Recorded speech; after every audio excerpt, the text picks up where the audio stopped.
Hi అండి, నమస్తే. Welcome back to our channel JNV Sanvitha.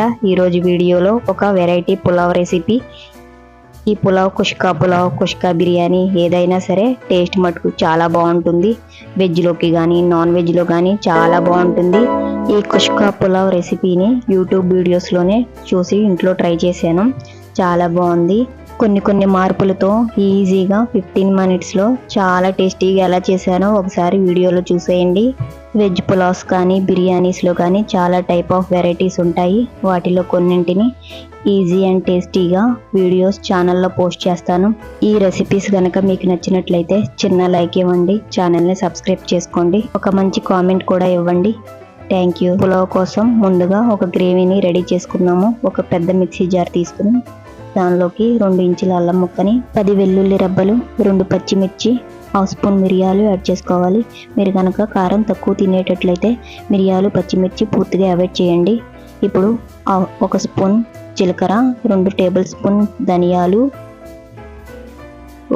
2 ఇంచుల దాల్చిన చెక్క, 4-5 లవంగాలు, 1 ఫుల్ కప్ కట్ చేసిన టమాటో ముక్కలను కూడా యాడ్ చేసుకోవాలి. 1 అరకప్పు పెరుగు. వీటన్నిటిని మెత్తగా పేస్ట్ చేసుకోవాలి. ఇప్పుడు పేస్ట్ చేసుకుని పక్కన పెట్టుకుని బిర్యానీ కోసము రైస్ని 2 గ్లాసుల రైస్ తీసుకున్నాను.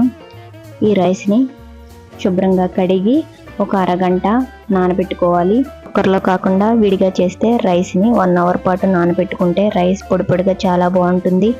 ఇప్పుడు స్టవ్ ఆన్ చేసి కుక్కర్ గిన్నె పెట్టుకుని 3 లేక 4 టేబుల్ స్పూన్ నెయ్యిని కానీ ఆయిల్ని కానీ యాడ్ చేసుకోవాలి.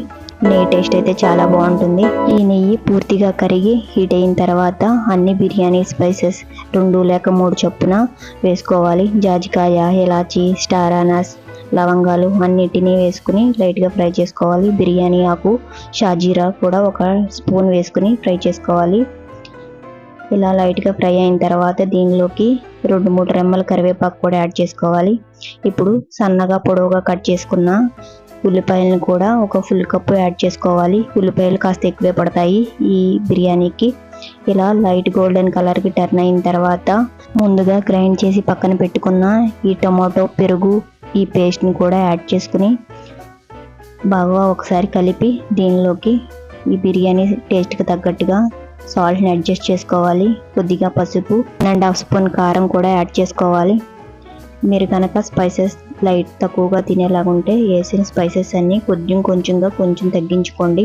నాకైతే ఈ స్పైసెస్ అన్నీ కరెక్ట్గా సరిపోతాయి. గ్రేవీ అంతా దగ్గర పడి ఆయిల్ ఇలా సపరేట్ అయ్యే వరకు ఫ్రై చేసుకోవాలి. ఇలా నెయ్యి సపరేట్ అయిన తర్వాత దీనిలోకి 2 పచ్చిమిర్చి, కొంచెం పుదీనా, కొంచెం కొత్తిమీర, ముందుగా నానబెట్టుకున్న రైస్ని కూడా యాడ్ చేసుకుని ఈ పేస్ట్లోకి రైస్ని బాగా కలుపుకుని స్లోగా కలుపుకోవాలండి. ఇలా కలుపుకుని ఒక 2-3 నిమిషాల పాటు మీడియం ఫ్లేమ్లో ఫ్రై చేసుకోవాలి. రైస్ని కూడా వాటర్ లేకుండా రైస్ వేసుకోవాలి. ఇలా ఫ్రై అయిన తర్వాత 2 గ్లాసుల రైస్కి 3 గ్లాసుల వాటర్ పోసుకుని వీటన్నిటిని ఒకసారి బాగా కలుపుకుని కొంచెం పుదీనా ఆకు కూడా యాడ్ చేసుకుని సాల్ట్ చెక్ చేసుకోవాలి. ఈ స్టేజ్లో సాల్ట్ చెక్ చేసుకున్న తర్వాత కుక్కర్ మూత పెట్టి 3 విజిల్స్ వచ్చే వరకు గ్యాస్ హై ఫ్లేమ్లో ఉంచి 2 విజిల్స్ వచ్చిన తర్వాత గ్యాస్ ఆఫ్ చేసుకుని 15 to 20 మినిట్స్ పాటు ప్రెషర్ పోయే వరకు కుక్కర్ మొత్తం ఓపెన్ చేయకూడదు. ప్రెషర్ మొత్తం పోయిన తర్వాత ఒకసారి ఓపెన్ చేసి చూసారా పొడిలాడుతూ కుష్కా బిర్యానీ ఎలా రెడీ అయిందో. ఈ వీడియో కనుక మీకు నచ్చినట్లయితే చిన్న లైక్ ఇవ్వండి. ఇలాంటి మంచి రెసిపీస్ కోసం ఛానల్ని సబ్స్క్రైబ్ చేసుకోండి. Thank you for watching.